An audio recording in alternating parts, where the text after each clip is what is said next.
அரை கிணறை தாண்டாத அறிவாலயம். அதிவேகத்தில் அதிமுக. போட்ட ஸ்கெட்சை பக்காவாக முடித்த எடப்பாடி. அதிமுக பொதுச் செயலாளர் எடப்பாடி பழனிசாமி இப்போதைக்கு தேர்தல் ரேஸில் முன்னணியில் இருக்கிறார். 2 ஆண்டுகளுக்கு முன்பே தேர்தல் வேலைகளை ஆரம்பித்த திமுக இன்னும் கூட்டணி பேச்சுவார்த்தைகளை முழுமையாக முடிக்கவில்லை.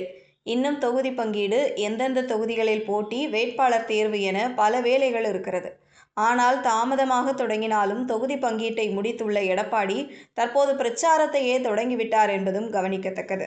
2026 சட்டமன்ற தேர்தலை முன்னிட்டு தமிழ்நாடு அரசியல் களம் தகிக்க தொடங்கியிருக்கிறது.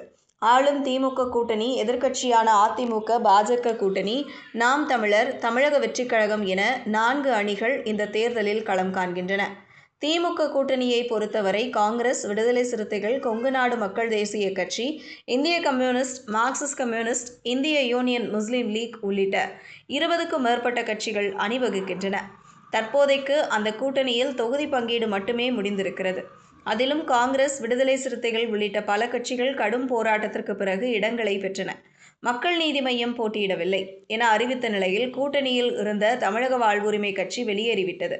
அதே நேரத்தில் எதிர்முகமாக அதிமுகவில் பாஜக, பாட்டாளி மக்கள் கட்சி, இந்திய ஜனநாயக கட்சி, தமிழ் மாநில காங்கிரஸ் உள்ளிட்ட சில கட்சிகள் இருக்கின்றன. நாம் தமிழரும் தமிழக வெற்றிக் கழகமும் தனித்து போட்டி என அறிவித்துவிட்டன. தற்போதைய சூழலில் நாம் தமிழர் தனித்து போட்டி என்பதால் வேட்பாளர்களை அறிவித்துவிட்டு பிரச்சாரத்தை தொடங்கிவிட்டார் சீமான். தமிழக வெற்றிக் கழகத்தை பொறுத்தவரை விஜய் நாளைதான் வேட்பாளர்களை அறிவிப்பார் எனவும், நாளை மறுநாள் முதல் பிரச்சாரத்தை தொடங்குவார் எனவும் அறிவிக்கப்பட்டிருக்கிறது. இது ஒருபுறம் இருக்க, இந்த ரேஸில் முன்னணியில் இருப்பது எடப்பாடி பழனிசாமி தான். தேசிய கட்சியான பாஜக, மாநில கட்சிகளான பாமக, பூநீக, புரட்சி பாரதம், தமுமுக, ஐஜேகே உள்ளிட்ட கட்சிகளை வைத்துக்கொண்டு தொகுதி பங்கீட்டை எவ்வித சிக்கலுமின்றி முடித்திருக்கிறார். பாஜகவுக்கு 27, பாமகவுக்கு 17, அமமுகவுக்கு 11 என கூட்டணி பேச்சுவார்த்தை இறுதி செய்யப்பட்டதோடு எந்தெந்த தொகுதிகளில் போட்டி என்பதையும் அறிவித்துவிட்டார். மேலும் அதிமுகவின் 23 வேட்பாளர்களையும் அறிவித்துவிட்ட எடப்பாடி பிரச்சாரத்திற்கு கிளம்பிவிட்டார். ஆனால் எதிர் முகாமில் இருக்கும் திமுக ஆட்சியை தொடரும் அமைப்பில் பல்வேறு சமரசங்களுக்கு இடம் கொடுத்துதான் வருகிறது. தமிழக வெற்றிக் கழகத்தை காரணம் காட்டி கூடுதல் தொகுதிகள் காங்கிரசுக்கு ஒதுக்கப்பட்டது. வாக்கு வங்கி இல்லாத தேமுதிகவுக்கு 10 சீட்டுகள், விடுதலை சிறுத்தைகள் அதிருப்தி என பல்வேறு சிக்கல்கள் எழுந்த சூழலில் தற்போதைக்கு எத்தனை தொகுதிகள் என்பது மட்டும்தான் முடிவு பெற்றிருக்கிறது. வாக்குப்பதிவுக்கு இன்னும் 1 மாதமே இருக்கும் நிலையில் ஏப்ரல் 6ஆம் தேதியுடன் வேட்புமனு தாக்கல் அவகாசம் நிறைவடைகிறது. அதற்குள் எந்தெந்த தொகுதிகளில் எந்தெந்த கட்சிகள் போட்டியிடுகிறது என்பதை முடிவு செய்ய வேண்டும். ஒவ்வொரு கட்சியும் 10 முதல் 40 தொகுதிகளை விருப்ப தொகுதிகளாக தேர்வு செய்திருக்கிறது.